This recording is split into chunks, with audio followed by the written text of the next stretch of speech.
हूँ जहाँ सांपों का आतंक है, लेकिन मैं इससे भी ज्यादा खतरनाक जगहों पर जाने वाला हूँ, जैसे बर्फ से ढके पहाड़ पर चढ़ना। मैं मर जाऊंगा, मुझे नीचे आने दो। ऐसे रास्तों पर गाड़ी चलाऊंगा जिन्होंने हजारों लोगों की जान ली है। हमारी जिंदगी और मौत के बीच में बस इंचेस का फर्क है। बिना किसी सुरक्षा के खूंखार शार्क्स के साथ तैरना और भी बहुत कुछ। शुरू करेंगे इस पिंजरे से, अफ्रीकन सफारी के बीचों बीच, जहाँ शेर, चीते, हिप्पो और ऐसे ढेर सारे जानवर हैं जो हमें मार सकते हैं। हम ये क्यों कर रहे हैं? क्योंकि हम धरती के 5 सबसे खतरनाक जगहों पर जा रहे हैं। ओह, मुझे उनमें से एक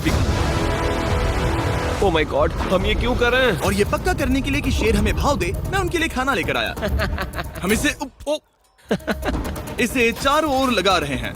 ओह यार, हम मरने की कोशिश कर रहे हैं क्या? लेकिन जो चीज इस जगह को सच में खतरनाक बनाती है वो ये है कि जब सूरज डूबता है और हमें कुछ दिखाई नहीं देता, तब जानवर सब कुछ देख सकते हैं। जिमी, वहाँ 2 शेर हैं। वो आवाज, क्या वो राइनो है? नहीं ब्रो, वो बहुत बड़ा है। रात में सब कुछ बाहर आ रहा है। हमें बचाए रखेगा। यहाँ पर सांप कहीं भी हो सकते हैं। हाँ, जिमी, अगर इनमें से किसी सांप ने काट लिया तो? जैसे ही जहर ब्लड स्ट्रीम में जाएगा, त्वचा गलने लगेगी और 1 घंटे के अंदर गए काम से।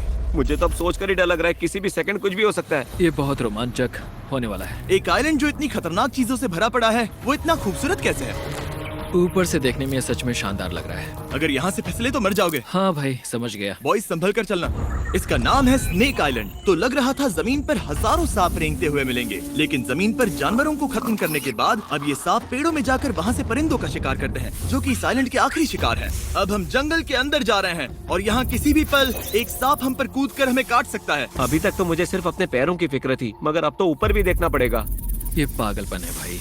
ओ, यहाँ एक सांप है, यहाँ एक सांप है, ठीक मेरे मुंह के सामने। सांप पकड़कर साइंटिस्ट उसका जहर निकाल सकते हैं और उस जहर के लिए एक दवाई बना सकते हैं। रुको, ये जहरीला है ना?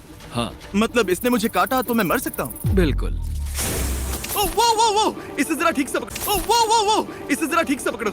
ये भी छोटा है। ओह नहीं, वो चला गया। तुमने उसे गिरा दिया। नहीं, वो भाग निकला। भाग निकला। पर जिस तरह इन्होंने सांप को गिराया, उस तरह तो मैं अपना फोन गिराता हूँ। जैसे जैसे हम जंगल के और अंदर ये गए, झाड़ियाँ बहुत घनी है, मुझे तो 2 कदम आगे भी नहीं दिख रहा। सांप किसी भी पल दिख सकता है। हमें और सांप दिखाई दिए। यहाँ भी और वहाँ भी। इस बार इन्हें पकड़े रखना, ठीक है? ठीक है। पीछे हटो, पीछे हटो। इस सांप के जहर से जो दवाई बनेगी वो कितने जाने बचा सकती है? हजारों जाने। ओह क्या बात है।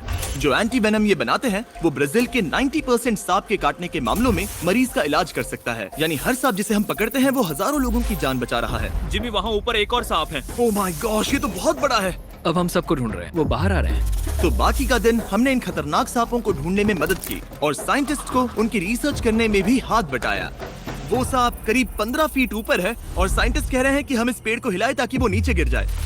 मैं तो इन पेड़ों के नीचे कैंपिंग भी ना करूं। वो सांप हिल तक नहीं रहा। हमें एंटी वेनम चाहिए, ये जान बचा सकता है। अब अंधेरा हो रहा था और हमें बस अपने सर्वाइवल पर फोकस करना था। वक्त है कैंप लगाने का। कैंप तैयार हो चुका है। मुझे कोई आइडिया नहीं है कि ये टेंट स्नेक प्रूफ है या नहीं। हम सांपों के बीच सोने वाले हैं। डर तो लग रहा है। मैं सोने जा रहा हूँ। उम्मीद है आज रात कोई सांप मेरे टेंट में ना घुस जाए। ये खतरनाक है।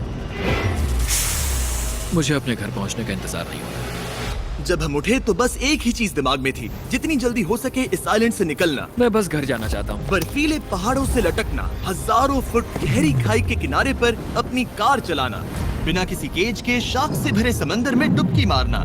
इस सब के बावजूद हमने स्नेक आइलैंड सर्वाइव कर लिया और कोई नहीं मरा। वीडियो देखने के लिए थैंक्स।